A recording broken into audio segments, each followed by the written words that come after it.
នីតិថ្ងៃថ្មីជីវិតថ្មីរីស័យខ្ពស់តាមរយៈនីតិថ្ងៃថ្មីជីវិតថ្មីរីស័យខ្ពស់ក៏សូមយាងសម្ដេចទ្រង់នៃអង្គម្ចាស់អស់លោកគ្រប់សតបណៈ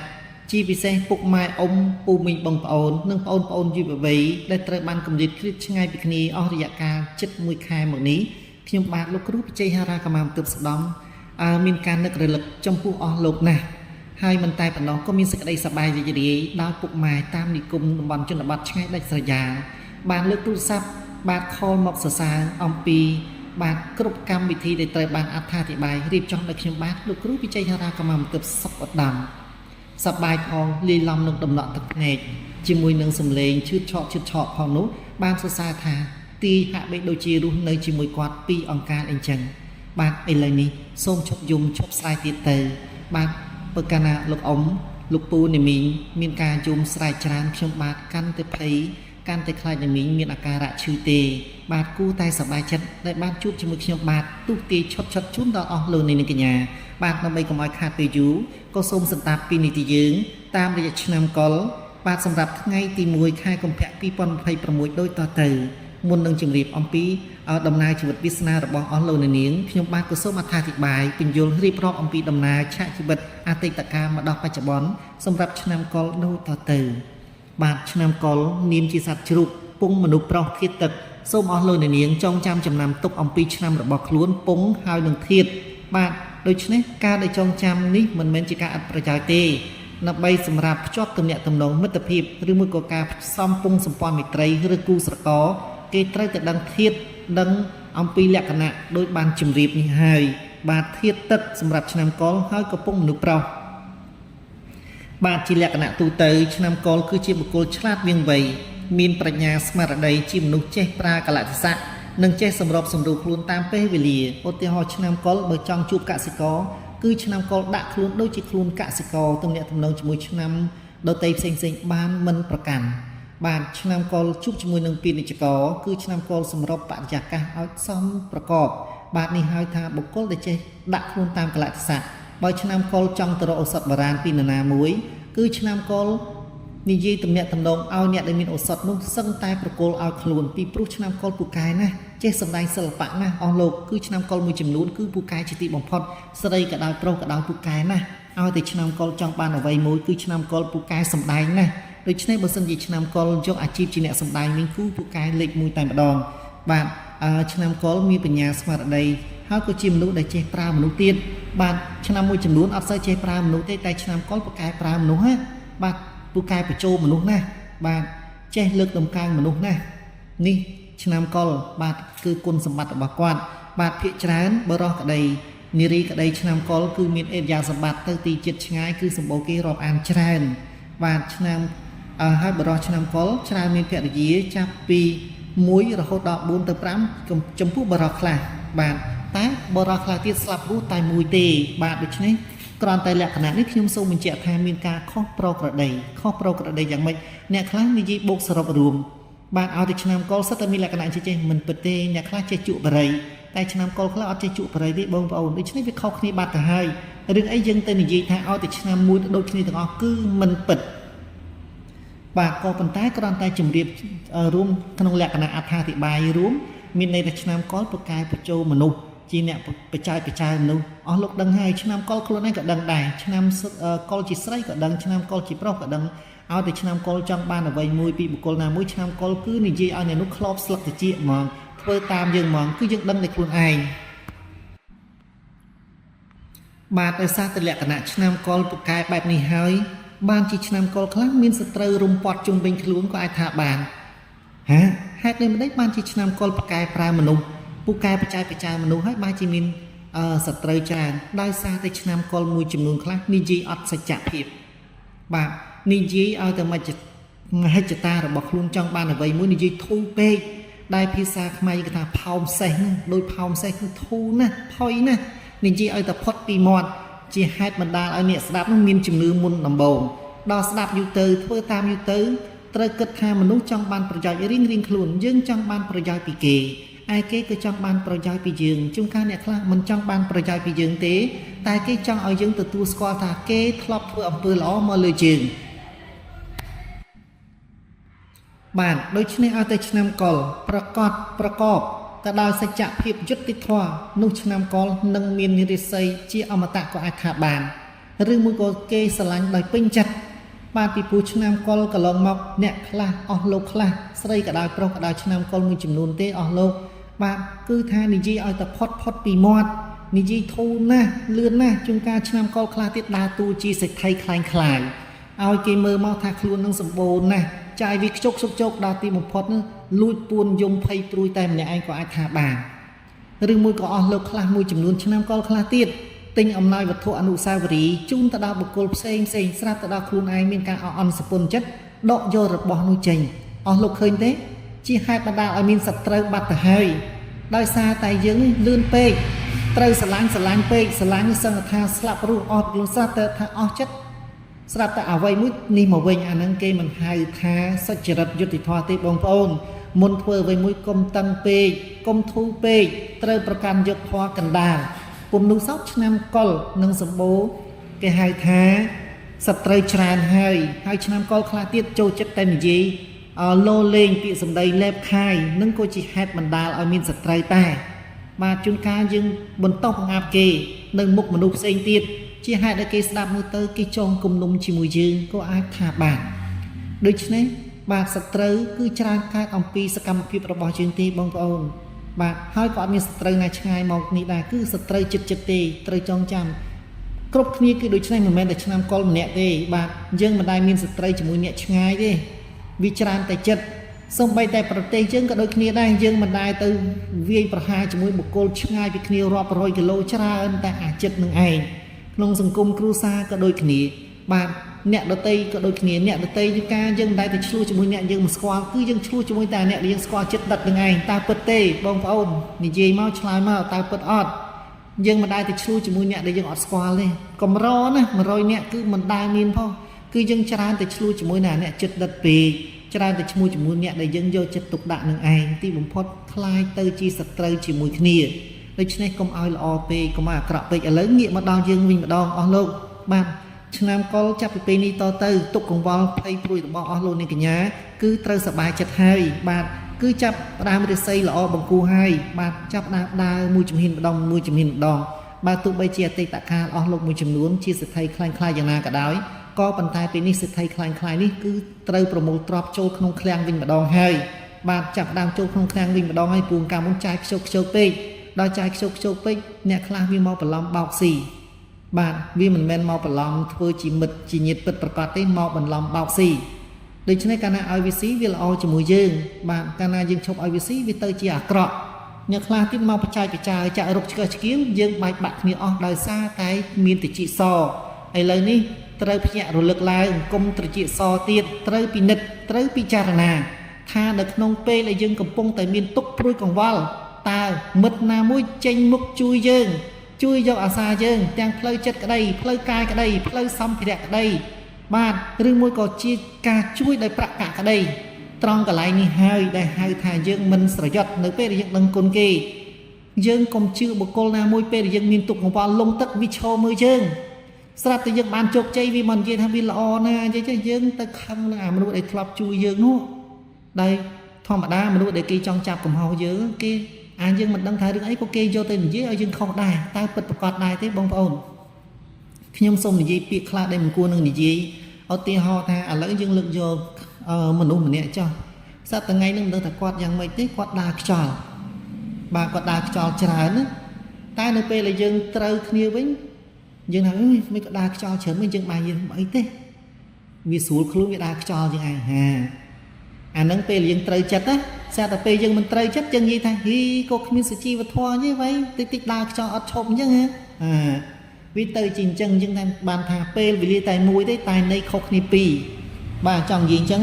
នៅពេលដែលយើងត្រូវរើជាមួយនឹងអ្នកណានិយាយអីក៏ដោយយើងកុំប្រកាន់វាតែអញ្ចឹងតែស្រាប់តែដល់ពេលយើងអត់ត្រូវវិញស្រាប់តែយើងថាអ្នកហ្នឹងខុសមែនតើគ្នាមិនដឹងរឿងអីផងហ្នឹងអាហ្នឹងយើងត្រូវចងចាំចំណាំទុកបាទយើងត្រូវចាំថាពេលដែលយើងកំពុងលង់ទឹកអ្នកណាមួយជាអ្នកបោះមែកឈើឬមួយក៏ហែលទៅស្រវាយកយើងពីក្នុងទឹកអ្នកនោះហើយគឺជាមិត្តពិត តែនៅពេលដែលយើងកំពុងតែមានទុកកង្វល់វាឈោមើលយើងវាធ្វើបង្ងើយមិនដឹងនោះហើយយើងពិចារណាដោយខ្លួនឯងគ្រាន់តែជម្រាបដល់អស់លោកនៅនាងកញ្ញាតែប៉ុណ្្នឹងទេឆ្នាំកុលគាត់តែចង់ជម្រាបជូនប៉ុណ្្នឹងថាច្រើនតែត្រចៀកសឲ្យតែគេនិយាយអីហ្នឹងគឺថាឆាប់ជឿគេណាឲ្យតែគេបច្ចាយបច្ចាភ្លេចគិតពីអតីតកាលដែលធ្លាប់កំសត់កំរក៏អាចថាបានហើយខ្លួនហ្នឹងដោយសារតែសម្ដីលឿនជាងការប្រព្រឹត្តបាទនេះកន្លែងហ្នឹងគឺអស់លោកខ្លះទេមិនមែនឆ្នាំកុលទាំងអស់គ្នាសិតតែអញ្ចឹងទេបាទឆ្នាំកុលខ្លះមាត់លឿនណាស់ណាឧទាហរណ៍ដើរទៅដល់ឃើញគ្នាអត់បាយហូបឧទាហរណ៍ឬមកគ្នាកំពុងតែខ្វះបាយហូបយើងនេះអូមអីចាំស្អែកឬមកខាងស្អែកយកអង្គឲ្យកន្លះការ៉ុងឬមួយក៏មួយការ៉ុងមួយឆ្នាំតឃើញអើតបុកយកអង្គមកឲ្យគ្នាផងបើអញ្ចឹងយើងកុំនិយាយតែណាយើងនិយាយគេកត់ចងចាំចំណាំទុកហើយរួចទៅជាសត្រូវដល់ថ្ងៃក្រោយគេថា10អំបានមួយយូរទៀតដែរនិយាយតែអួតអាហ្នឹងចូលក្បួនហ្នឹងតែអស់លោកខ្លះទៀតអត់អញ្ចឹងទេបងប្អូនឆ្នាំកុលខ្លះគាត់សច្ចៈណាគាត់យុត្តិធម៌ណា10 20 20គាត់អត់និយាយគេហៅថាមាត់រអិលជាងខ្លាញ់ទេអត់ទេគឺគាត់ថាជួយគឺគាត់ជួយដោយពិតប្រាកដអានឹងអញ្ចឹងគាត់អត់ចេះតែនិយាយឲ្យថាស្ដាប់មើលទៅជាសេដ្ឋីដូចថាស្អីក៏ល្អជួយ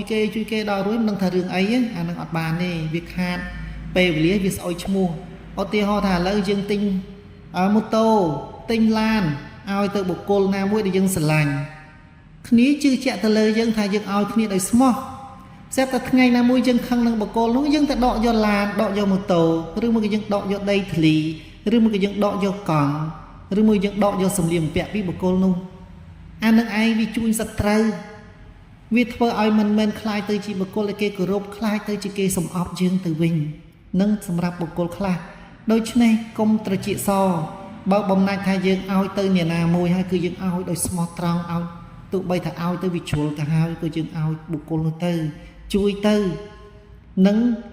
បើមនុស្សនឹងវាគ្នេគុណយើងវារមិលគុណយើងវាខ្វាក់ទាំងរស់មើលមិនឃើញក៏នៅមានទេវតាក៏នៅមានអមនុស្សតាមជួយសង្គ្រោះអ្នកដែរក៏ប៉ុន្តែប្រសិនបើអ្នកទិញរថយន្តឲ្យគេទិញម៉ូតូឲ្យគេទិញដីធ្លីឲ្យគេទិញអាវខោឲ្យគេឬមួយក៏យើងឲ្យគេផ្សេងតែយើងខឹងយើងទៅដកហូបយកពីគេមកវិញវាទៅជាយើងអាក្រក់អត់អំពើយើងធ្លាប់ធ្វើបុណ្យទាំងអំបានមកដោយភាសាខ្មែរគេនិយាយថាគុណ100សំពៅទោសមួយចូលទៅរលាយបាត់អស់វាទៅអញ្ចឹងចំពោះអ្នកអកតេខ្លះគេធ្វើគុណមកលើយើងច្រើនយើងអត់នឹកឃើញដល់ពេលគេធ្វើអំពើមួយដែលខឹងដោយអចេតនាដោយកំហឹងបានពិចារណាតាមអ្នកដែលចាក់រុកផងស្រាប់តែយើងគ្នេគុណគេយល់ថាគេអាក្រក់ភ្លាមអត់យកមកវិភាគថាណែឧទាហរណ៍ណាបើមានអ៊ំពូមីងខ្លះគាត់មានអាយុច្រើនគាត់គិតណែការចំណងអពតណាវានឹងអញដើរជាមួយគ្នាស្លាប់រស់ណែការពីសង្គមចាស់ណែនៅកន្លែងនេះធ្វើទៅនេះល្អណាទៅណាទៅជុំគ្នាចំណងអពតនៅទៅនេះនៅជុំគ្នាបងប្អូនអង្គការពី79 80នៅតំណែនៅជុំគ្នា90នៅតំណែនៅជុំគ្នាភ្លេចអស់អាលេងតតចាលអនុស្សាវរីយ៍ល្អអស់អាលេងទៅជឿគេពាក្យចាក់រុកបំបាយឈោមើលនោះអានឹងក៏អាចថាបានតែបើសិនជាយើងថាដាច់អាឡ័យហើយឲ្យដាច់អាឡ័យទាំងស្រុងទៅចោះបាទត្រង់កន្លែងហ្នឹងកុំយកមកនិយាយកុំយកមកប្រឹក្សាយោបល់ឬមួយក៏ចាត់ចែងឲ្យមានអ្នកការទូទៅស៊ើបសួរព័ត៌មានពីជនដែលយើងចង់ដឹងនឹងបំភ្លេចចោលទាំងស្រុងទៅអានឹងបានយើងរស់នៅក្នុងសមាជជីវោមួយដែលពោពេញទៅដោយយុត្តិធម៌សប្បាយចិត្តបើសិនជាបានកាត់ប៉ាត់ឲ្យប៉ាត់ឲ្យដាច់ចោលតែម្ដងកុំចាំបាច់ប្រើគេហៅថាជនអ្នកស៊ើបការនិយមទៅមើលទៅសួរមើលតើវាយ៉ាងម៉េចមិនចាំបាច់ទេត្រង់កន្លែងហ្នឹងកាត់ចោលផឹងតែម្ដងទៅបើយើងបំណាច់ថាកាត់ហើយអាហ្នឹងខ្ញុំសូមជម្រាបដល់អ្នកខ្លះតែបើយើងថាអាចវិលក្រោយបែរក្នុងដើម្បីកសាងអំពើល្អបុណ្យកុសលដែលយើងធ្វើទៅលើគេក៏គេនឹកឃើញគេធ្វើទៅលើយើងក៏យើងនឹកឃើញអាហ្នឹងកម្លាំងបុណ្យកុំភ្លេចថាមនុស្សយើងកង់ត្រាច់កង់ធ្នងវិលវងម្ដងម្នាក់ជីវិតមិនអមតៈទេបងប្អូនកុំដល់ថ្ងៃក្រោយស្រាប់តែបាត់ស្រមោលមនុស្សដែលយើងស្រឡាញ់ទៅយំស្រែកយើងមានវិបដិសារីឧទាហរណ៍ថាដូចអ៊ំពូមីងគាត់មានបញ្ជនចាស់អីចឹងពីសង្គមអញទៅនេះជាមួយគាត់នៅកន្លែងនេះចំណងអពតអញទៅកន្លែងនោះគេចាប់គេចងរត់លូនជាមួយគ្នាស្រាប់មកដល់សម័យនេះកាត់ចោលឈឹងតែម្ដងខ្ញុំឃើញនៅក្នុង YouTube ខ្លះ Facebook ខ្លះគឺកាត់ ការគ្នាចោលតែម្ដងគឺគួរឲ្យស្ដាប់ទៅកំសត់ណាស់បាទអញ្ចឹងមិនមែនជាការប្រាចាអីទេគ្រាន់តែរំលឹកដល់សម្រាប់ឆ្នាំកុលបាទឈប់អស់សង្ឃឹមក្នុងដំណើរជីវិតទៅពេលនេះឫស្សីរបស់អស់លោកនាងកំពុងតែកើនឡើងហើយឡើងទៀតបាទឲ្យតែអស់លោកនាងបាទប្រកាន់យកនៅសច្ចភាពយុត្តិធម៌គឺថាអស់មានណាមកបំបាយបំបាក់ឬមួយក៏ធ្វើឲ្យអស់លោកនាងសយប់ទៀតហើយគឺតែមានការឈានឡើងដោយកម្មចិន្តាដូច្នេះក៏សាងនៅដំណើរជីវិតរបស់អស់លោកនាងសន្សំបុណ្យសន្សំកុសលបានកសាងអ្វីមួយប្រសិនបើអាចបាទកសាងបលាំងព្រះល្អណាស់បងប្អូនពីព្រោះបលាំងព្រះនេះលុះត្រាតែគេរំលាយវត្តបានជើនឹងមិនមានការត្រូវបានទទួលបន់បាទខ្ញុំនិយាយដោយពិតណាបងប្អូនអស់លោកខ្លះមានឋានៈជាអាចឧត្តមជាជំទាវជាអ្នកអុកញ៉ាជាលោកអុកញ៉ាបាទមានទ្រព្យសម្បត្តិមហាលានកោអត់ទាន់អ្នកខ្លះអត់ទាន់បានកសាងបលាំងព្រះបានមួយទេបាទតែបើសិនជាបានមែនគឺវិសេសវិសាលក្រៃលែងនេះគ្រាន់តែជាមតិទូចមួយស្រួយស្ដាងតែប៉ុណ្ណឹងបាទនៅពេលនេះខ្ញុំបាទសូមជម្រាបលាក៏ប៉ុន្តែមុននឹងជម្រាបលាក៏សូមអញ្ជើញអស់លោកអ្នកនាងបាទទទួលស្ដាប់ម្ដងទៀតដោយយកចិត្តទុកដាក់ចាប់ពីថ្ងៃទី11បាទខែកុម្ភៈ2026សម្រាប់ឆ្នាំកុលនិងថ្ងៃទី14ខែកុម្ភៈនេះដដែល2026អស់លោកអ្នកនាងរាសីចាប់ដើមឡើងត្រូវទទួលបានដំណឹងល្អទទួលបានលៀបហើយលៀបនឹងទៀតសោតគឺទទួលបានមកពីទិសខាងជើងបាទហើយអស់លោកអ្នកនាងត្រូវទទួលបាននៅលេខសំណាងខ្ពង់ពុះរុងរឿងឧត្តមដំតាមរយៈលេខសំណាង918អញ្ជើញសេះចេញបដងភ្លាមកុំបងអែបងយូអស់លោកអ្នកនាងនឹងទទួលបានសុភមង្គលរីកចម្រើនមិនតែប៉ុណ្ណោះអស់លោកអ្នកនាងត្រូវចងចាំថានៅក្នុងថ្ងៃទី28ខែកុម្ភៈ2026កុំធ្វើដំណើរឆ្ពោះទៅទិសខាងកើតឲ្យសោះខ្លាចក្រែងមានឧបវត្តិហេតុដោយចែកដន្យបាទរីឯម៉ោងដែលត្រូវទទួលបានសុភមង្គលសម្រាប់ឆ្នាំកុលបាទដូចថ្ងៃទី11ដល់ថ្ងៃទី14ថ្ងៃដែលទទួលបានសុភមង្គលបានជម្រាបម៉ោងទទួលបានអ្នកខត្តរិទ្ធគឺគ្រាន់តែម៉ោង6:30នាទីពេលណាហើយនឹងម៉ោង10បាទនឹង8នាទីឬមួយក៏ម៉ោង4និង5នាទីអស់លោកអ្នកនាងនឹងត្រូវទទួលដំណឹងល្អសុភមង្គលបាទចំពោះថ្ងៃទី28អស់លោកអ្នកនាងម៉ោង7:30នាទីបាទម៉ោង8:11នាទីម៉ោង12ថ្ងៃត្រង់ឬមួយក៏ម៉ោង6:40នាទីកុំធ្វើដំណើរឆ្ពោះទៅទិសខាងកើតខ្លាចក្រែងមានឧបវត្តិហេតុដោយប្រការណាមួយបាទរីឯពណ៌សំណាងរបស់អស់លោកអ្នកនាងកញ្ញាឧទាហរណ៍ដូចជាអស់លោកអ្នកនាងចង់ជាវនៅក្របអង្កាំត្បូងថ្មធម្មជាតិបាទយកមកប្រើប្រាស់ឬមួយក៏សម្លៀកបំពាក់អញ្ជើញជំរឿនយកនៅពណ៌ក្រហមពណ៌ទឹកខ្មុំនិងពណ៌ខ្មៅនោះអស់លោកអ្នកនាងកញ្ញានឹងទទួលបានសុភមង្គលក្នុងនោះផងដែរប្រសិនបើអស់លោកអ្នកនាងមានចំណាប់អារម្មណ៍មកកាន់នីតិរបស់យើងខ្ញុំចង់ឲ្យខ្ញុំបាទលោកគ្រូវិជ័យហារាកម្មាមទិបសុខដំទូទាយជោគយីតារសេជូនដល់អស់លោកអ្នកនាងបាទអញ្ជើញទំនាក់ទំនងតាមរយៈលេខទូរស័ព្ទ012 64 5118មួយខ្សែទៀត097 77 62 844បាទក្នុងនោះផងដែរក្នុងគ្រួសារប្រកបទៅដោយអសុភមង្គលរស់នៅមិនសូវចុះសម្រុងជាមួយគ្នាឬឃើញលុយហើយលុយនឹងបានឃើញតែមួយផ្លែតហើយក៏បាត់បង់ទៅវិញដូច្នេះអស់លោកអ្នកនាងកញ្ញាដើម្បីបញ្ជានៅពាក្យយន្តរាយឬមួយក៏ខ្លាចនៅពាក្យថាឆុងដោយប្រការណាមួយមានឧបវត្តិហេតុដោយប្រការណាមួយអញ្ជើញជួបជាមួយខ្ញុំបាទលោកគ្រូវិជ័យហារាកម្មាទស្សនំទូទាយហើយបន្តមកអាចចង់ជាវនៅយន្តគឺមានយន្តគ្រប់មុខក្នុងនោះមានយន្តការពារខ្លួនឲ្យរួចផុតអំពីភយន្តរាយផ្សេងយន្តការពារកុំឲ្យអមនុស្សបៀតបៀនដែលហៅថាអំពើអំព័ន្ធនោះបាទយន្តសិរីលៀបប្រមូលលៀបការទ្រព្យសម្បត្តិបាទកន្សែងស្នេហ៍គឺអាចលក់ដូរសម្បូរភ្ជាវហៅប្តីប្រពន្ធឲ្យវិលមកជួបជុំគ្នាបានឬមួយក៏អស់លោកអ្នកនាងបាទធ្វើដំណើរទៅទីជិតទីឆ្ងាយឬមួយក៏នៅកន្លែងធ្វើការក្តីគឺមានមិត្តភ័ក្តិរួមអាជីពរួមចំនួនឬមួយក៏រួមការងាររួមអង្គភាពចាប់ចិត្តអាណិតស្រឡាញ់អស់លោកអ្នកនាងខុសកាលគ្រាមុនបាទក្នុងនោះផងដែរខ្សែកខ្សែដៃចិញ្ចៀនតែត្រូវបានរចនាដោយចិត្តចង់ពីក្របបង្កាំត្បូងថ្មធម្មជាតិសុទ្ធសាធមានពន្លឺចែងចាំងតាមបែបពន្លឺធម្មជាតិពិតបាទនៅពេលដែលអស់លោកអ្នកនាងបានយកមកពាក់លម្អនៅក្នុងលើដងខ្លួនបាទ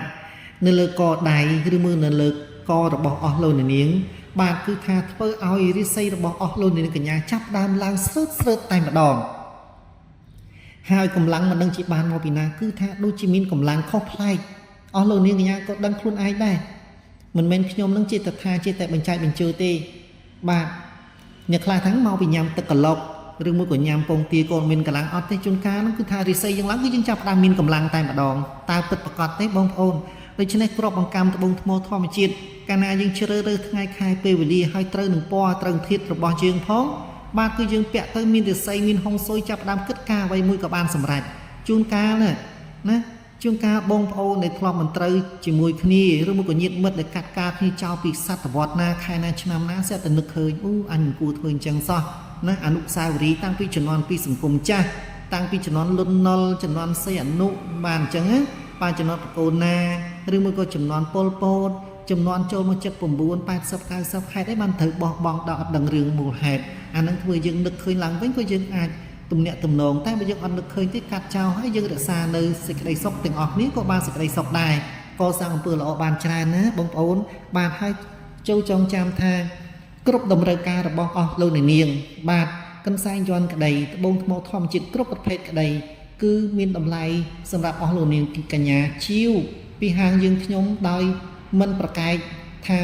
តោះតែថ្លៃបានជួបជាមួយខ្ញុំបានទេអត់ទេឲ្យតែបងប្អូនមានជំនឿមុតមមជុកទៅពាក់ទៅមានសេរីភាពបានយុត្តិធម៌នៅក្នុងខ្លួនមានសុភមង្គលមានរិស័យខ្ពង់ខ្ពស់រងរឿងម្ដងម្ដងហើយយើងខ្ញុំជាលោកគ្រូវិជ័យហរាកម្មាទិនសដំមានទូនទីប្រសិទ្ធិតាមការពីជូនដល់អស់លោកនាងកញ្ញាជាប់ជានិច្ចបាទតម្លៃធូរថ្លៃទេបងប្អូននៅពេលនេះខ្ញុំបានលោកគ្រូវិជ័យហរាកម្មាទិនសដំសូមជម្រាបលាសូមអរគុណ